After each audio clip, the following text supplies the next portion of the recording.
वास्तविक महाभारत की लड़ाई हुई है अर्जुन और कृष्ण के बीच में, और इस लड़ाई में हिंसा इसीलिए नहीं है क्योंकि अर्जुन के हारने में ही अर्जुन की भलाई है।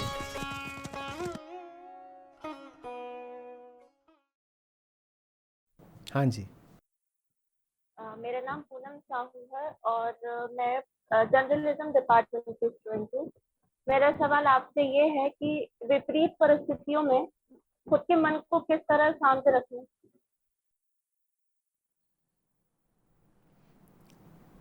नहीं, परिस्थिति तो परिस्थिति है ना। हाँ, और वही तो हाँ, जो विपरीत परिस्थितियां हैं, जैसे कि कोई हमारा काम नहीं बना है और हम चाहते हैं कि इस काम को छोड़ के हम दूसरा काम कर लें जो हमारे लिए जरूरी है, तो वो काम हम पहले मतलब वो कैसे अटके हुए काम को भूल कर हम अपना काम कर सकते हैं। अच्छा, आपको कोई फिल्म पसंद होगी, बताइए कौन सी पसंद है? तो मैं ज्यादा नहीं देखती मूवी। फिर भी कोई एक अपनी जो सबसे पसंदीदा फिल्म हो वो बताइए। उरी। उड़ी। तो आप फिल्म अपनी ये देखने गई हैं, ठीक है, और ये फिल्म आपको बहुत बहुत पसंद है। और सिनेमा हॉल का एसी नहीं चल रहा, ठीक है, एक ये स्थिति है। और एक फिल्म बताइए जो आपको बिल्कुल ही बकवास लगी थी, देख ली थी और फिर कहा था कि काहे को देखी। उसका कुछ और नाम ले लेते हैं, मान लीजिए पुड़ी, ठीक है। तो आप पुड़ी देखने गई हैं और पुड़ी एकदम ही घटिया पिक्चर, दूसरे मिनट से ही दिमाग खराब हो गया और एसी नहीं चल रहा है हॉल का। दोनों ही स्थितियों में जो परिस्थिति है वो एक जैसी है ना, परिस्थिति एक जैसी है। हॉल नहीं चल रहा है एसी का और गर्मी और पसीने आ रहे हैं, ये परिस्थिति है। हाँ, तो आप अगर पुड़ी देख रही हैं तो मन का क्या हाल होगा? बहुत खराब लगेगा। मन बार बार शिकायत करेगा, कितना घटिया हॉल है, कितना घटिया हॉल है, एसी नहीं चल रहा है। और इतना ही नहीं होगा, जो चीज़ें नहीं भी हो रही होंगी वो भी आपको परेशान करने लगेंगी। आप कहने लगेंगे अरे ये क्या सीट है, सीट चुभ रही है, कॉकरोच है इसमें, और पीछे कोई सिगरेट पी रहा है क्या, ये हवा में गंध क्यों आ रही है इतनी। आपको और भी 5 चीज़ें परेशान करने लगेंगी जो हो सकता है सिर्फ काल्पनिक हो, है ना, क्योंकि आपका और आपके विषय का, आपके लक्ष्य का कोई प्रेम का नाता है नहीं। वो पूरी चीज़ ही ऐसी है कि उससे प्रेम करा नहीं जा सकता। वो जो पूरी चीज़ है वो चीज़ ही इस स्तर की नहीं है कि उसको सम्मान दे सकें या उससे प्रेम कर सकें, है ना। जब आपने जो अपना लक्ष्य बनाया होता है, जब वो सम्मान के लायक नहीं होता ना, जब उसका कोई वज़न नहीं होता, कोई महत्व नहीं होता, तो परिस्थितियाँ बहुत महत्व ले लेती हैं। इंसान का ध्यान परिस्थितियों पे बहुत जाता है। जब पिक्चर घटिया हो तो इंसान का ध्यान पॉपकॉर्न पे जाएगा, एसी पर जाएगा, सीट पर जाएगा, पता नहीं और कितनी चीज़ों पर जाएगा,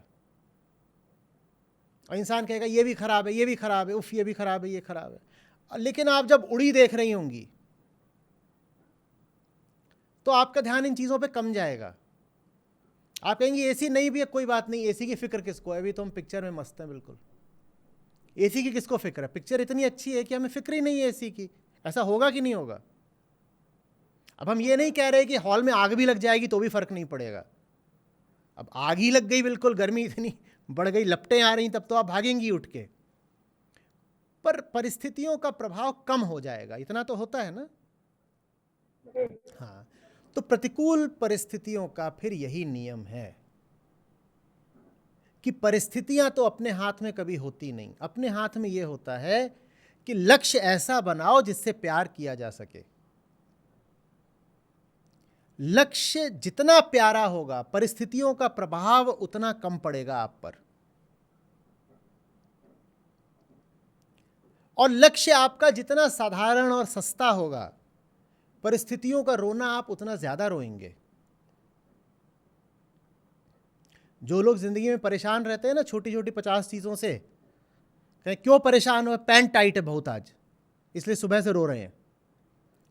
क्यों परेशान हो? सुबह वो ऑटो वाले को 5 रुपए लौटाने थे, उसने लौटाए नहीं, भाग गया। वो 5 रुपए के लिए पूरे दिन रो रहे हैं। क्यों परेशान हो? आज सुबह सुबह घर में जो नाश्ता बना था, पोहे में नमक कम था, चाय में शक्कर ज्यादा थी, इसलिए पूरा दिन रोएंगे हम। तुम क्यों परेशान हो?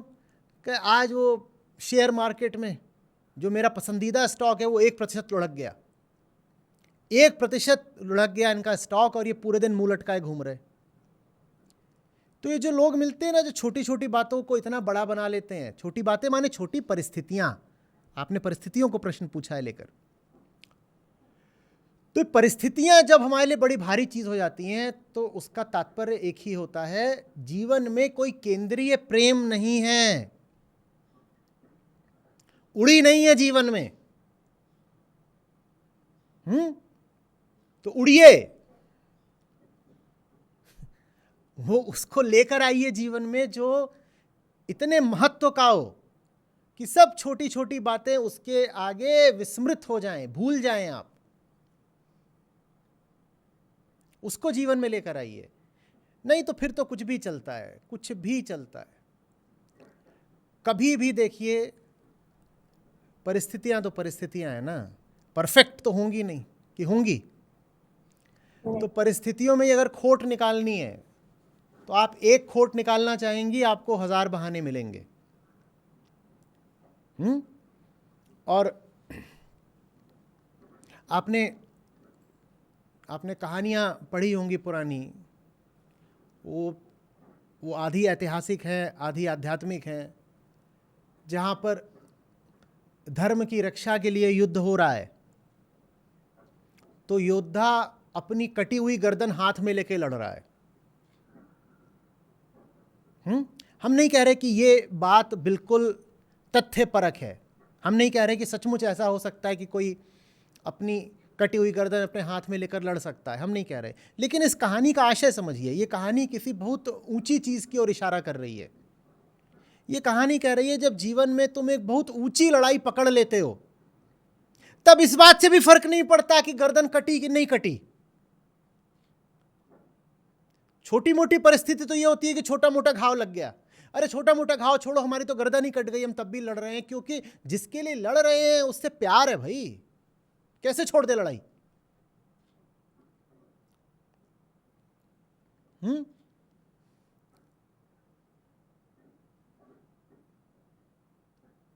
कबीर साहब का है, कबीर साचा सूरमा लड़े हरि के हेत, और पुरजा पुरजा कट मरे तबहू न छाड़े खेत। खेत माने रण क्षेत्र। क्या वो है एक जिससे प्यार है हमें, हरि नाम है उसका, उसके लिए लड़ रहे हैं, और पुरजा पुरजा कट मरता है तब भी पीछे नहीं हटते। वो आ रहे हैं क्या शिकायत करने? वो शिकायत करने आ रहे हैं क्या? उनका शरीर बिल्कुल छिन्न भिन्न हो चुका है, न जाने कितने घाव लगे, लेकिन वो कह रहे हैं रण क्षेत्र तो नहीं छोड़ूंगा। मोहे मरण का चाव, मोहे मरण का चाव। आगे वो कहते हैं कि वो जो सच्चा प्रेमी होता है, जानते हो, वो लड़ने जाता है सर पहले अपना कटा के। वो कहता है आप कैसे परेशान करोगे मुझे, सर तो मेरा पहले ही कट चुका, अब लड़ने आया हूं सर कटा के। बताओ परिस्थितियां मुझ पर कैसे असर डालेंगी। तुम जो अधिक से अधिक मुझ पर असर डाल सकती थी वो मैंने पहले ही सह लिया, सर ही कटवा लिया, अब बताओ मुझे कैसे हराओगे। परिस्थिति को शास्त्रीय तौर पर कहते हैं प्रकृति। हाँ, उसी को जगत भी कहते हैं, उसी को संसार भी कहते हैं, उसी को प्रकृति भी कहते हैं। और मनुष्य को कहते हैं पुरुष।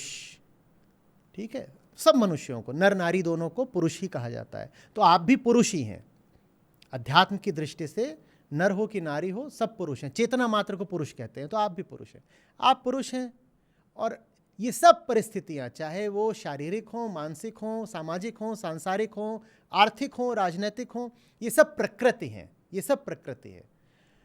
और हमें बताया गया है कि जीने का उद्देश्य ये है, मनुष्य मात्र का धर्म ये है कि पुरुष प्रकृति को अपने ऊपर हावी न होने दे, माने मनुष्य परिस्थितियों को अपने ऊपर हावी न होने दे। और वो तभी हो सकता है जब मनुष्य को इश्क हो। उसी इश्क को कभी ज्ञान मार्ग बोल देते हैं, कभी भक्ति या प्रेम मार्ग बोल देते हैं, कभी उसको बोध बोल देते हैं। उसी की सेवा में लगे रहने को तपस्या बोल देते हैं, कभी साधना बोल देते हैं। और वो जिससे इश्क किया जाता है उसको कभी सत्य बोल देते हैं, कभी मुक्ति बोल देते हैं, कभी आत्मा बोल देते हैं, कभी ब्रह्म बोल देते हैं। और जो सगुण वाले होते हैं वो उसको ईश्वर बोल देते हैं, भगवान बोल देते हैं।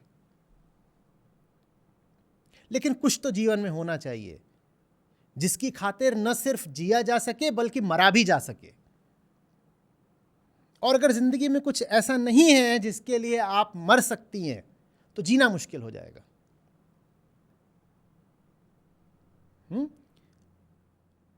वैसे ही फिर जिएगा आदमी छोटी छोटी बातों की शिकायत करता हुआ, कि आज गर्मी बहुत है, आज ठंड बहुत है, आज उमस बहुत है, आज बिना बात बारिश हो गई, अरे ऑनलाइन कपड़े मंगाए थे छोटे निकल गए, जूता काट रहा है आज, फलाना आज सामने से आ रहा था मुझसे मिला और हाय नहीं बोला। ये सब कितनी कितनी छोटी बातें हैं ना। लेकिन जब जीवन में कुछ बहुत बड़ा नहीं होता तो ये छोटी छोटी बातें ही मन पर छा जाती हैं। ठीक है, ध्यान दीजिए उस बड़े पर, ये छोटी छोटी चीजें अपने आप मिटने लगेंगी।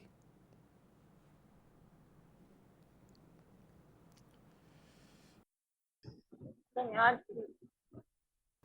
हम्म, थैंक यू। हाँ, स्वागत है।